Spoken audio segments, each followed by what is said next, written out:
Hello, my name is Sindre. And I'm Renate. And this is Geekare Humanum.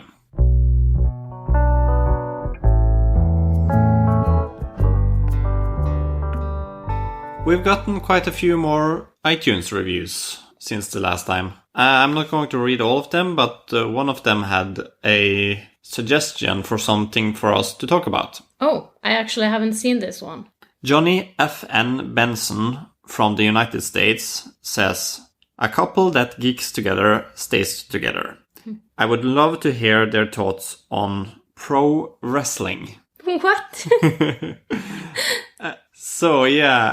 We haven't really watched any pro wrestling. How about you? I watched that series about female wrestlers. Oh yeah, that's right. What's it? Glow? Glow, yeah. I watched one season. Did you like it?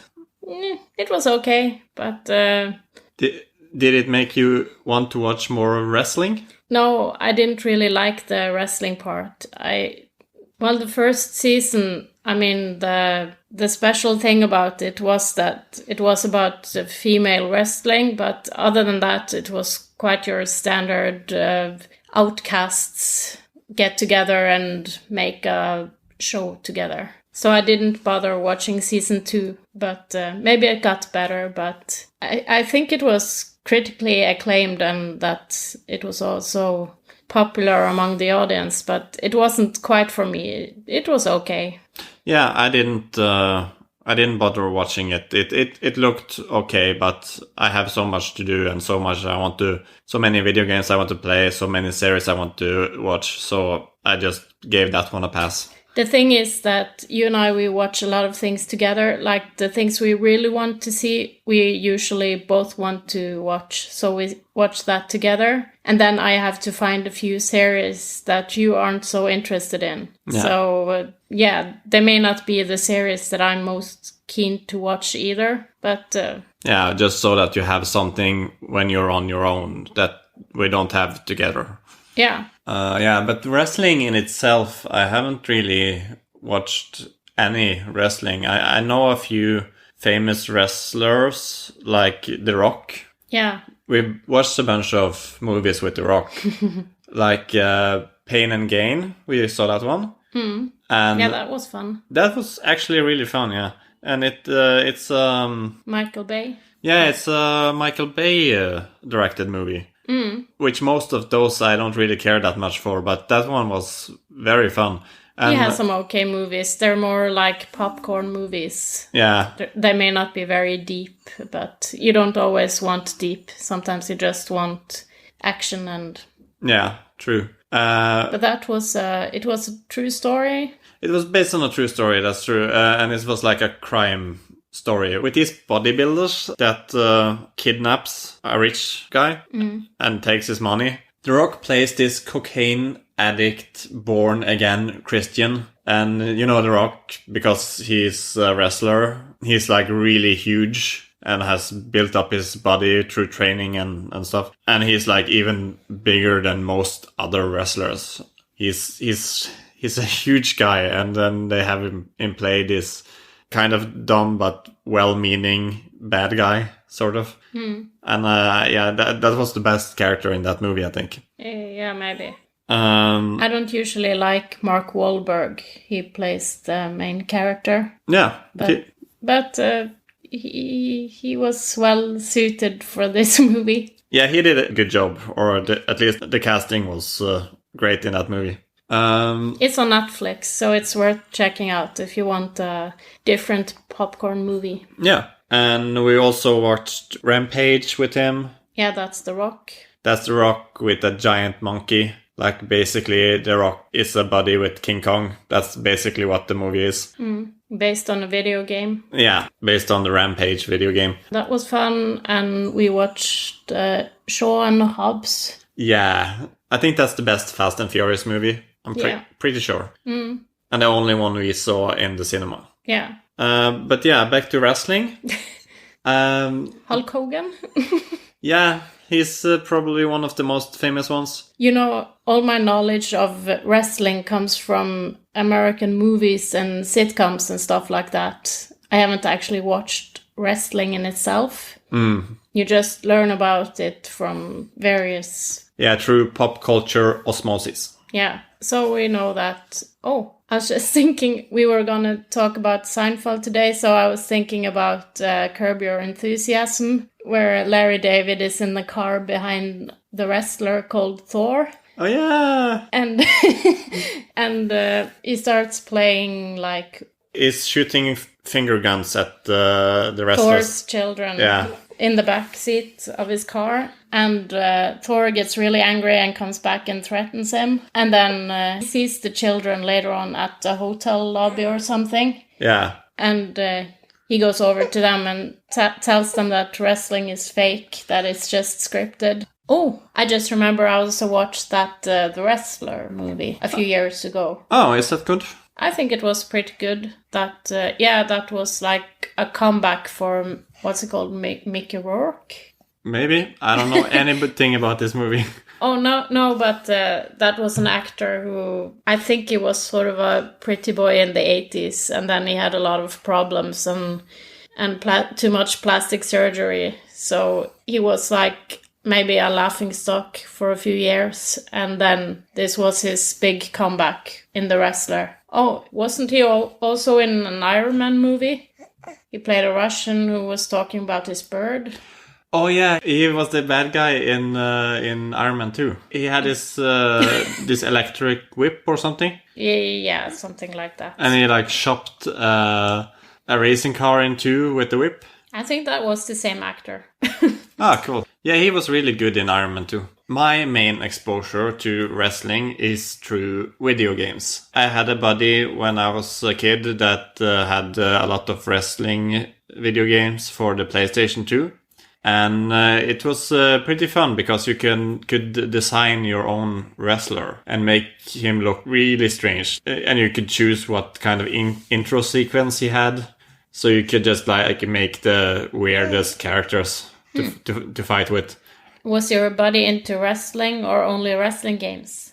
I'm pretty sure he liked wrestling too, but yeah, I have no idea. I think he had a lot more cable channels than I had. His family was richer than most of my other friends. Okay. Yeah, because the normal TV channels in Norway, I don't think they show wrestling. Yeah, we don't have a culture around wrestling in Norway. Probably some fans. Yeah, but it's like special channels that shows them. At least back then, it wasn't shown on like the normal channels. You had to have a big cable package to get something that showed wrestling. When I was a kid, at most we had 5 TV channels. Yeah, same here. But yeah, I think that's pretty much everything we have to say about wrestling.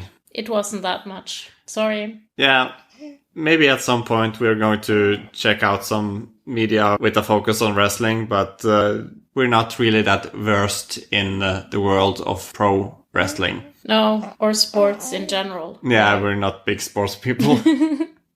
But yeah, thank you for the suggestion. And it was a good suggestion, because we would never have thought about talking about wrestling. Yeah, and we got into so many topics through this. So yeah, very good suggestion. So, should we talk about Seinfeld? We just finished watching the entire series, so that's appropriate. Yeah.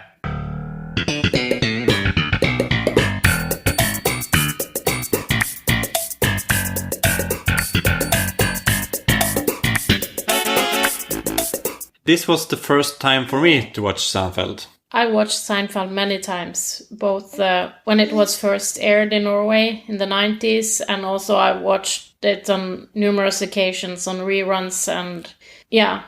Yeah, I've seen some episodes now and then, just when it's on TV, but I think at most I've seen 5 different episodes. Some of those episodes I've seen more than once, but it's just luck of the draw when I was channel surfing. And yeah, I'm pretty sure I had seen the episode where they are waiting for a table at the Chinese restaurant before this year. And I had also seen the Soup Nazi episode before. Okay. Yeah, and probably a few more, but those are the ones I remember the most. And yeah, 2020 is the first time I've seen it from start to finish. And the pilot was released in 89, I think. Yeah, so And you weren't even born then. No. So it's a pretty old show, and the comedy actually holds up really well. Yeah, I think so. I haven't seen it in a few years, so I was a bit afraid that it would seem dated, but I thought it was still really funny. I laughed out loud all the time. Yeah, it's very few parts of it that seems dated. I think the most of it is like people don't have phones. That's the biggest difference, that people don't have mobile phones with them all the time. Yeah. And other than that, the comedy seems really timeless. They are worried about and interested in like the same things that people would be interested in and worried about nowadays. Yeah, and also interesting for me is that since I'm now in my 30s, I kind of identify even more with them than I did back when I watched it as a kid. Right, because you have some of the same life experiences. Yeah, it's a lot about like relationships and I don't know, just something like eating at a restaurant or yeah, it's stuff like that. Grown-up things that you can identify more with when you're actually a grown-up. Yeah, but I think it speaks to the quality of the comedy that you were even interested in it when you were a kid. Yeah, I liked it as a kid as well. I probably didn't understand everything. Do you want to explain what Seinfeld is all about? Yeah, sure. Well, it's a show about nothing. Nothing? Oh, it's about this stand-up comedian Jerry Seinfeld and his everyday life and his friends that keep popping in his apartment. Yeah, and I think it's based on Jerry Seinfeld's actual life back then. Yeah, and also I guess Larry David, who we co-created the show with. And as we were saying, Larry David also got his own TV show later on called Curb Your Enthusiasm. Yeah, and in that one he plays himself just like Jerry Seinfeld plays himself in the Seinfeld show. Yeah, and also I wasn't aware of this before, but the character George Costanza in Seinfeld is heavily based on Larry David as well. Yeah, in the writing, he's based on Larry David, and as soon as the actor who played George figured out that it was actually a character based on Larry David, he started acting more like Larry David too. Yeah, probably thinking, what would Larry David do, and just acting it out. Yeah, and there's a lot of times that you can see in his performance that he's being very much like Larry David in this moment. Yeah, because we're both watching Curb Your Enthusiasm now for the first time. Yeah, we had seen a couple of episodes before we saw Seinfeld, and that also made it easier to recognize Larry David in Seinfeld. It's quite funny. Yeah, both those shows are really funny. And so you have Seinfeld, and in the show he's quite optimistic, but also a lot of the time he's very nitpicky, especially about the women he dates. So there's often times that he has to work out a way to get out of a relationship with a woman because he has some nitpicky reasons that he doesn't want to date them anymore. And then you have George, based on Larry David, and George is kind of deceitful. He lies all the time, and he easily gets angry, and he's pretty cheap. Like, he doesn't really like to spend money. So he's stingy. Yeah, and then you have the neighbor Kramer. Yeah, which turned out to also be based on a real-life person called Kramer. Yeah, Larry David's neighbor in real life. Yeah. So, he's the wackiest character in the show. Yeah, he often just pops into Seinfeld's apartment and starts rooting through his fridge, and he has a lot of slapstick. He falls over all the time, and in really fun ways. It doesn't sound very fun when I'm just saying, oh, he falls down all the time, but he's well done. Yeah, he's very imaginative in the way he falls down and hurts himself. Very physical actor. Yeah.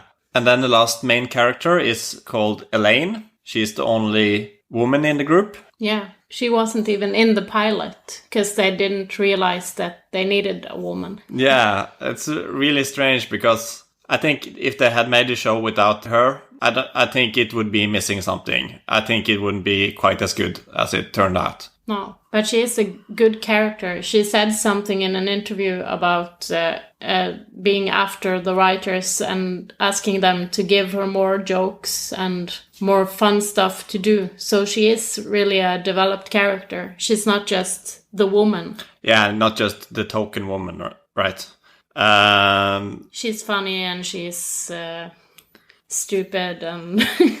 Yeah, she gets into just as much trouble as the guys. She isn't always the voice of reason, and in a lot of programs that are not as good as Seinfeld, if they have a cast of mostly men, then the one woman is usually just nagging. Like she's usually just the mother character, kind of like she tries to stop the guys from doing the fun stuff.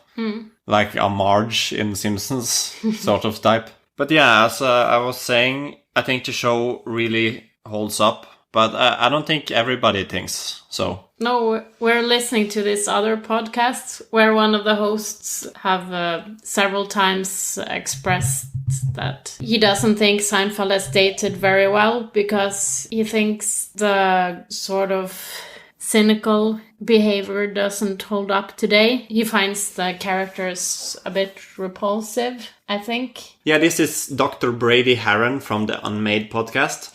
And he pretty much thinks that the show wouldn't be made today because all the characters are morally reprehensible, right? Yeah, but they're not that bad. I mean, they obviously have a conscience and...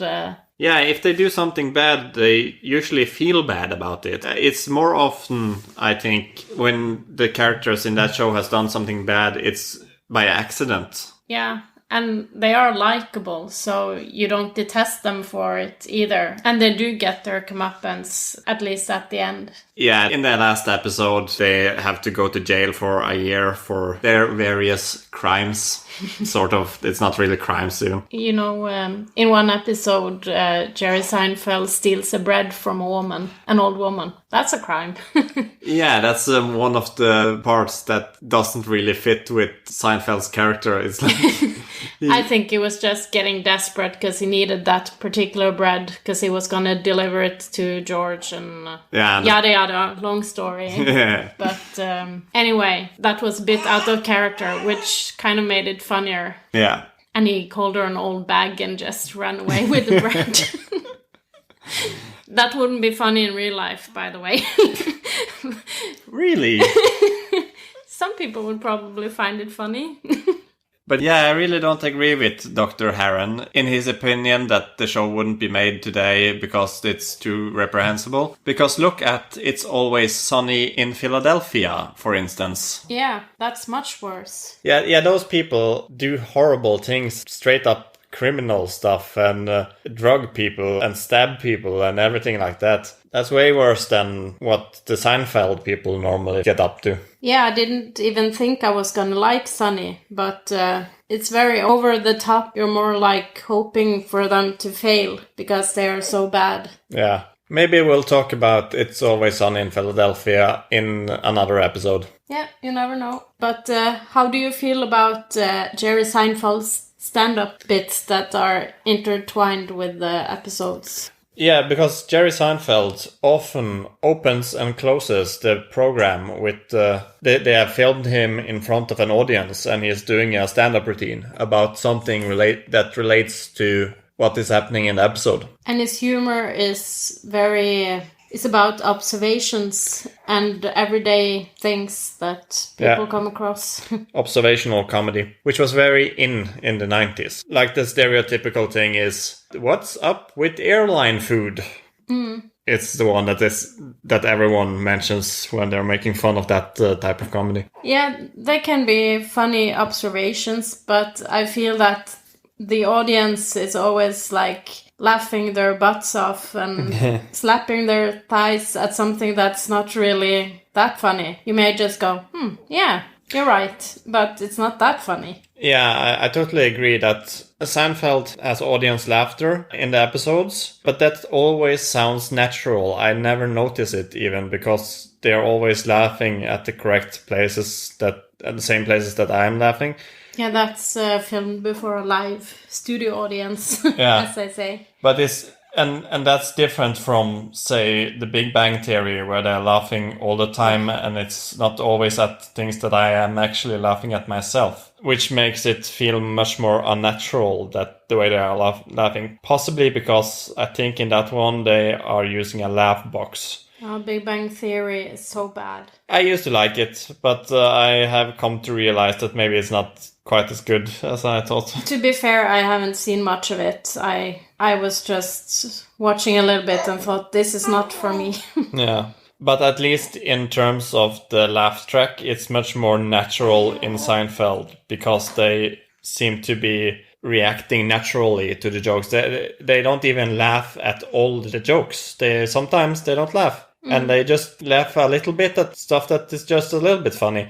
And it's natural. It's not like in some shows where they are just laughing their asses off because of just a little comment that isn't even meant to be a joke. But that is different from when Seinfeld is doing his bit and he's standing in front of an audience and doing his stand-up. To be fair, when you're watching stand-up, you may be affected by the people around you, and maybe you've had a beer. Yeah, so it's a different setting. So maybe people will laugh more than we did while we were watching a stand-up. But in a way, also, that humor is not as crude as a lot of stand-up humor today. So that's maybe like an opposite of what Brady Haran was talking about, how the characters are more cynical than they are today. Yeah, in many ways, it's much more tame than comedy today. I don't really need stand-up to be crude. And I like that he's not bullying people and punching downwards. But, it's not hilarious. I used to like his... it was called I'm Telling You for the Last Time. It was like his goodbye stand-up show that he did. Oh, cool. That was aired on TV. Yeah. I used to like that, but I've seen it quite a few times. So the last time I saw it, it was a bit tame, like you said. But I already knew the jokes. Maybe the reason. But he has a new show on Netflix now. I'd be quite curious to check that out. Yeah, maybe we should. What was it called? 23 Hours Left to Kill or something like that? Yeah, something like that. And that's because it lasts for 1 hour. So maybe we'll check that out. But back to Seinfeld, the show. Do you have like a favorite episode? Yeah, well, there's quite a few very funny episodes. And we watched so many of them in such a short amount of time. We watched so many of them. All of them are sort of mixed together in my head. Like, I can't completely distinguish them from each other because we just watched everything in almost one sitting. But yeah, the first episode that comes to mind that I really liked was one where they are chasing down a car that has been stolen or something, and they're in a car with Newman, one of Seinfeld's other neighbors that he doesn't like, and they're in a mail car. Yeah, that was Kramer and Newman following. Yeah, and Jerry was on the phone? Yeah, Jerry was on the phone, and Kramer and Newman has a mail truck that they are using to transport like a bunch of empty soda cans to get the money from them in a different state, because you get more money back from delivering the empty cans in that state than in New York. So they are traveling there, and then they see, I think it was Seinfeld's car that had been stolen, and he asks them to follow it. And yeah, and I think Elaine also was keeping some golf clubs in the car that her boss, she had bought them for her boss, Mr. Peterman. Oh yeah. So the driver is throwing them out of the car, and yeah, and she is asking them on the phone to stop the car to pick up the golf clubs, and yeah, it's just a lot of hullabaloo because everyone wants different things, and none of them can like they have to choose between what everybody wants because they can't do everything. Because if they do one thing, then the other one is not going to get the way they want it. That's a strange thing you picked that episode. But everyone's talking about things like the soup Nazi, but maybe that's like it's been spoken so much about that. Yeah, I really like the Super Nazi one as well, but I think I had, at the point when I watched that, it wasn't a surprise anymore. Yeah, I know. So I'm a little bit with you that I have like favorite moments of the show rather than episodes in a way. Yeah. Like for instance, when George got a toupee, I just thought it was funny when Elaine ripped it off his head and threw it out the window. Yeah, and screams, "I don't like this thing." Yeah. Yeah, because he had become so cocky, even though everyone knew that it was a toupee. Yeah, and he was like, "I used to be bald." Yeah, and that's a good moment. And everything with her boss, Mr. Peterman, because he is so, I guess, flamboyant, and I don't know if that's the correct term, but he's just like so much larger than life. Yeah. And very theatrical, and yeah. Yeah, he's funny. And now I also was thinking about George in his job with the New York Yankees and his boss, Mr. Steinbrenner, who's voiced by Larry David. And I'm sure Steinbrenner is a real guy that actually coached the New York Yankees at the time that this program was put out. And Larry David is doing the voice for him, and you can actually not quite hear that it's Larry David. You have to know that it is him to catch it. Well, I don't know. I guess I didn't know Larry David when I watched Seinfeld back in the days. But it's quite obvious that it's him when you're aware of it. Yeah, sure. But there are many funny moments, and also I'm glad you've watched Seinfeld now, since I'm kind of referencing the show from time to time, and then I have to tell you afterwards that's a Seinfeld reference, by the way. Yeah. And you're like, oh, I didn't catch that. Yeah, now I'm going to catch it from now on. And like when I say Happy Festivus to you. Yeah, do you know there's actually a board game based on Festivus? It is? Yeah. That's, by the way, a made-up holiday that George Costanza's father created instead of celebrating Christmas. Yeah. Yeah, and instead of a Christmas tree, they have an aluminum pole, I think. Yeah, and they have a fight. Yeah, he has to fight his father, I think. Yeah, George's parents are really funny in the show. Yeah, I love them. They are so funny. And and the way everybody is just screaming at each other constantly. Doesn't sound funny, but it's funny in that show. Yeah, actually, if somebody is listening to this episode and they haven't seen the show and we're not completely selling you on it, like, just go and watch a few episodes anyway. It's a really fun show, Seinfeld. You know, back in the 90s and early 2000s, I think everybody had seen it. Do you think it's still like that? No, not at all. Culture moves on, and yeah, it's weird because when you said that, I was thinking, of course they've seen Seinfeld, but I don't know, maybe not. Like it used to be like stuff on TV was going on repeat all the time. Yeah, those water cooler programs. Yeah, but even older shows was going on TV all the time, so everybody had seen Friends and Seinfeld and The Fresh Prince in Bel-Air and stuff like that. But nowadays, people don't really watch TV the same way. No, that's true. They watch Netflix, and maybe they watch new stuff that is put on Netflix or other streaming services and on YouTube. But you have so many options for stuff you can watch. So you don't necessarily end up having a shared cultural experience with everyone else. No. But I think Seinfeld has started to get really in on the internet. I think there's a lot of memes, and yeah, I think there are other ways that it is being shared within the culture. Yeah, so maybe it's just people over a certain age. Yeah, but as I mentioned, I've seen it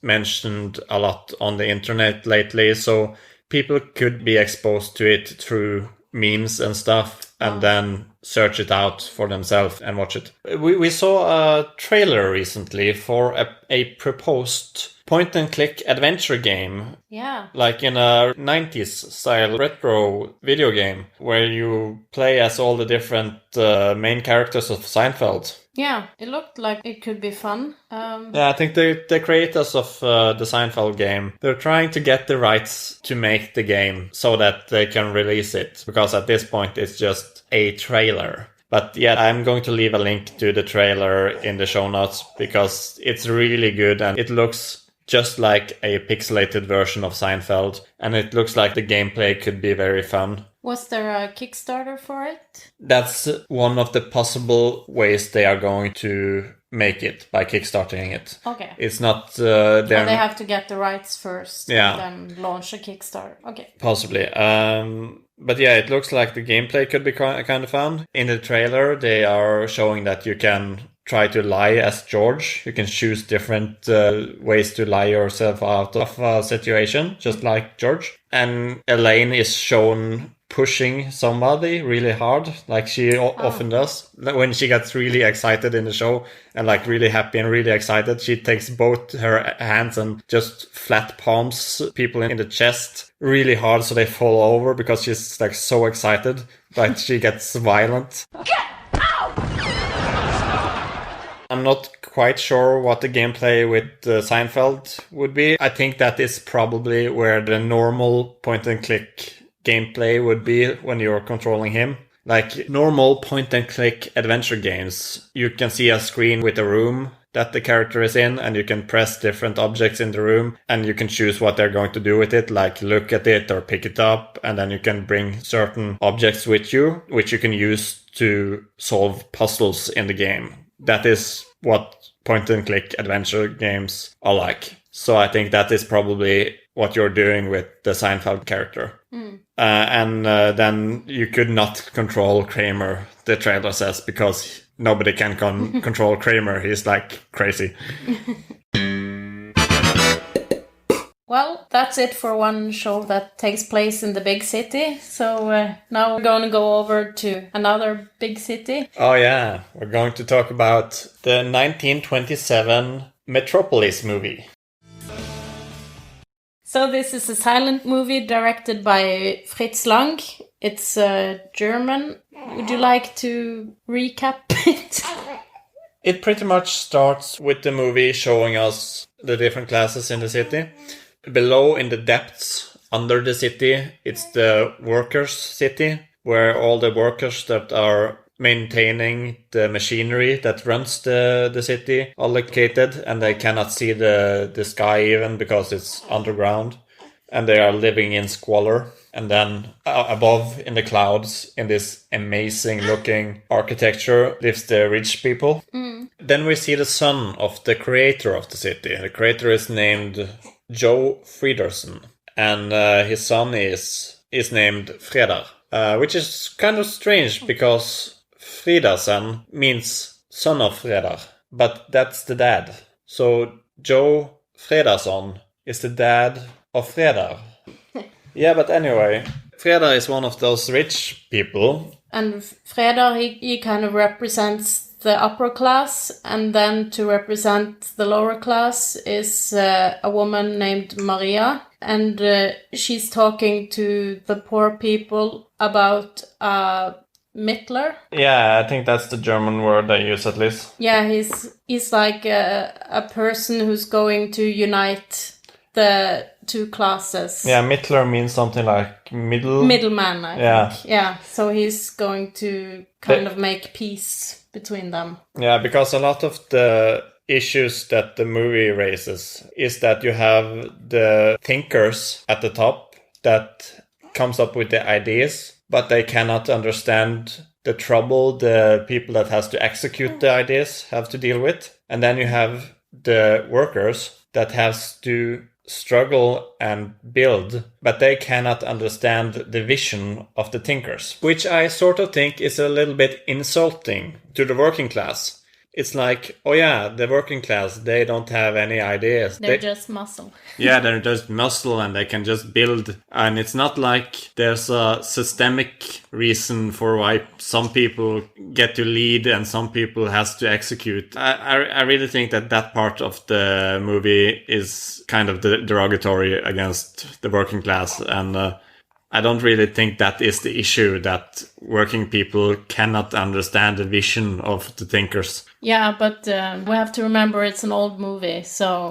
Sure, but then we also found out that the director's wife later got really involved with the Nazi party. I think I've read that Fritz Lang was against the Nazis. Yeah, Fritz Lang was, but not his wife, who was one of the writers of the movie. Oh, so you know that for sure? No, I don't really know for sure that Fritz Lang was against the Nazi party, but I think so. Yeah. Actually, it was rumored that Hitler was inspired by the movie, and the movie has also inspired pop culture in later times. Yeah, just from reading on the back of the box, I see 2001, A Space Odyssey. Probably, I can't really see that for myself, but I'm sure. And Ridley Scott's Blade Runner. And yeah, I totally see Blade Runner being inspired by this. Do you know what I think of when it comes to inspiration from Metropolis? Yeah, is it that song we just played? Yeah, sure, but I was also thinking about the music video to Queen's Radio Gaga. Oh yeah, I'm not sure I've seen that one, so I'm going to look it up and put it in the show notes too. Yeah, do that. That's very obviously parts of Metropolis. One thing that I remember now that is inspired by Metropolis is C-3PO from Star Wars. Yeah, of course. It's inspired by the robot woman in this movie. Yeah, we haven't mentioned her, but she's very iconic to this movie. Yeah. There's an inventor called Rotwang, and he has made like a mensch machine. Yeah, which means human machine. Yeah, it sounds cooler in German. Yeah, mensch machine. He transforms this mensch machine into...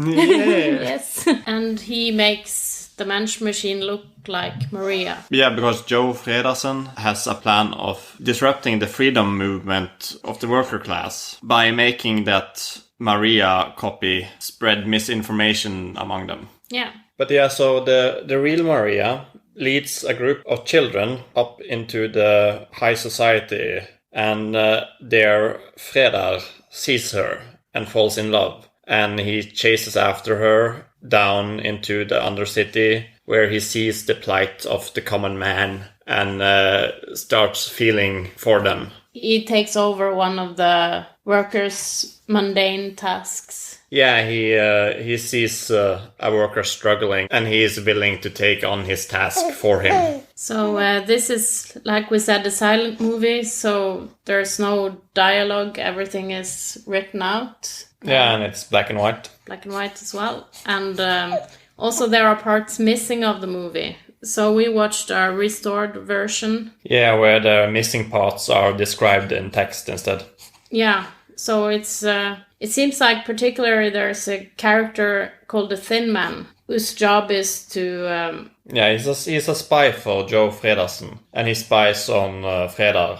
And it seems like a lot of his parts are missing, so that was a bit strange. A lot of scenes, particularly with that character, is missing, so that's strange. It's not all of them even. There are scenes with him in it, but almost all of the scenes that they described that were missing mentioned him. And also some of them seem to be a bit action-packed, like there was fighting and stuff, and you didn't get to see that. Yeah. So I didn't look this up, but I'm just guessing that maybe this was like a censor thing, that the version that still exists is a version where they cut out everything that was too exciting. I have no idea. Maybe it would... the acting is very theatrical and over the top, which it is in silent movies generally, I say. Yeah. So, yeah, I don't know how realistic those fight scenes would be anyway. But maybe for a 1920s audience. Yeah, maybe. But, there are... I was just thinking about, when the mensch machine looks like Maria, She's partying with the rich people. And she wears a very see-through gown and dances in a way that was probably considered seductive. Yeah, I think it was just strange. It looked like it was sped up a bit. Yeah, maybe that's the reason. But I was also thinking that maybe they didn't yet have the same censorship as today. No, not today, but I mean later. Yeah. Like in the 50s or 60s. Actually, when I start to think about it, probably the real reason why some parts are missing is because the war. I guess some parts were destroyed during World War II. Yeah, who knows? Well, somebody probably does. There's a lot of really impressive scenes in the movie. Like, there's a lot of good imagery and cool visuals in the movie. Yeah, surprisingly good for 1927, I'd say. Yeah, the Metropolis itself, it looks like a great sci-fi city. And there's several visions to, like, ancient Egypt. So the robot version of Maria, she incites the working class to riot up against the city, while also being a sort of seductress to the rich people and making them more corrupted and greedy and perverted, I guess, and just pitting them against each other, I guess. So what do you think about the message of the movie? Well, of course, it's a question of different classes and how they work together. I think it's a very privileged message. Like, oh yeah, there shouldn't be a struggle between the rich and the poor. I don't think we need to guess which class the writer of this belongs to, if you know what I'm saying.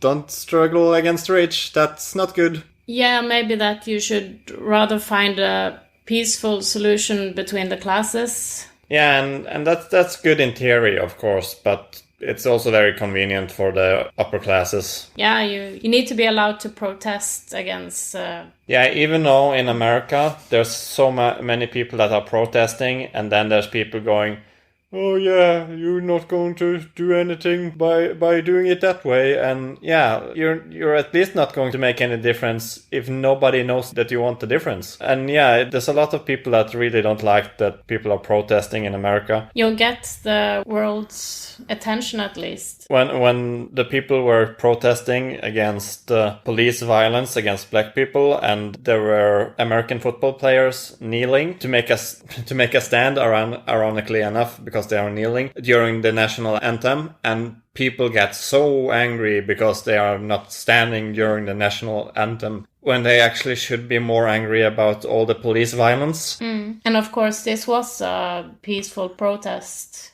the kneeling. Yeah, that is a peaceful protest, but that doesn't matter. The privileged people actually don't want any protest at all, in any form. And some of the forms that possibly could make a difference is going out on the streets and demanding a change. But you're always going to have people that are saying, oh no, you're causing chaos and you should just let everything be like it normally is. And these are the people that have it good normally. And Yeah. It's just, there's so many connections between this movie and the state of the world today. And in some ways, this movie shows disparity between the rich and the poor and everything like that. But also in some ways, it's just it's kind of dumb when it comes to where that disparity comes from and how to change it. Like, they sort of think that disparity is just as much the workers' fault as it is the rich people's fault.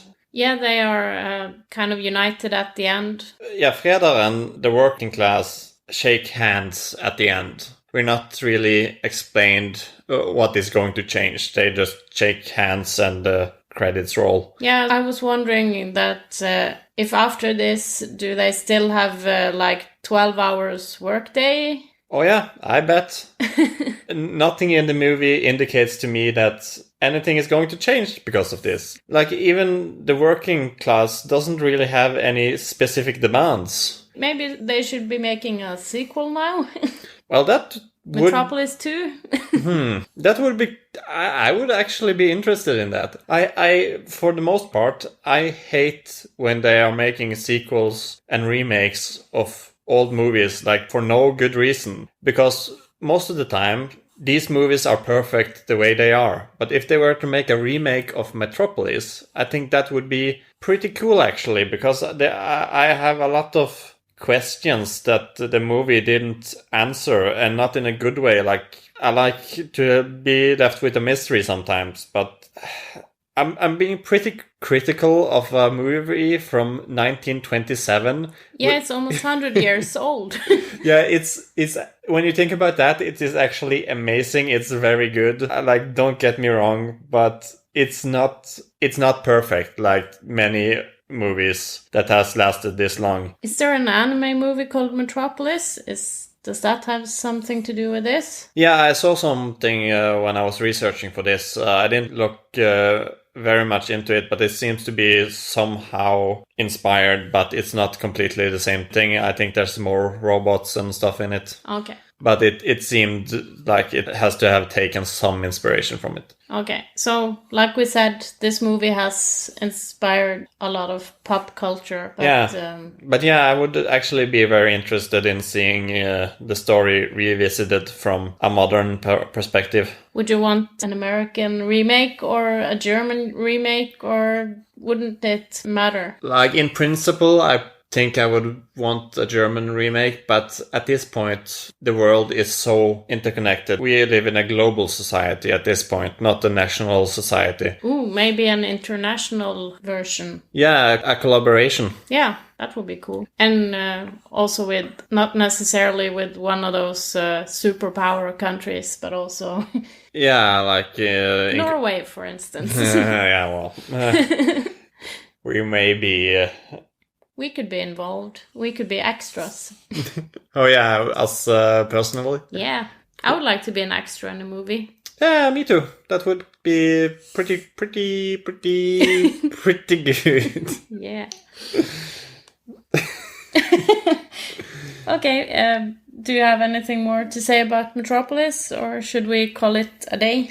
Yeah, I don't think there's that much more to talk about. Like, we could sum up the entire plot as we did last time with Apocalypse Now. That was just too much, I think. Yeah, I think we went in a little bit too much detail on that episode. Yeah. So I think maybe we should just leave this for now. And now it's my turn to choose a movie for us to watch for the next episode. Yeah, and as usual, it's a movie in your collection that you haven't yet shown me. Well, that would be the case, but I think I'm going to go a little bit different this time. I think we're going to pause our movie collection a little bit. Okay. And we're going to watch a newer movie, which also touches upon class disparity. Mm-hmm. I think we're going to watch Parasite. Oh, yes, finally. Is it available?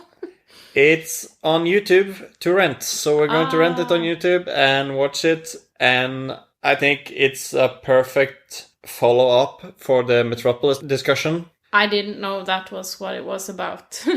Yeah, class disparity is one of the big themes in that one, as far as I have understood it. Oh, interesting. So we can talk a little bit about how the movies do this differently. Okay, I'm looking forward to that. Yeah, me too. And I hope that everyone listening that hasn't already seen Parasite will go out and find it for themselves. And yeah, it's going to be pretty fun. I hear great things about that movie. Yeah, go on. It'll be fun.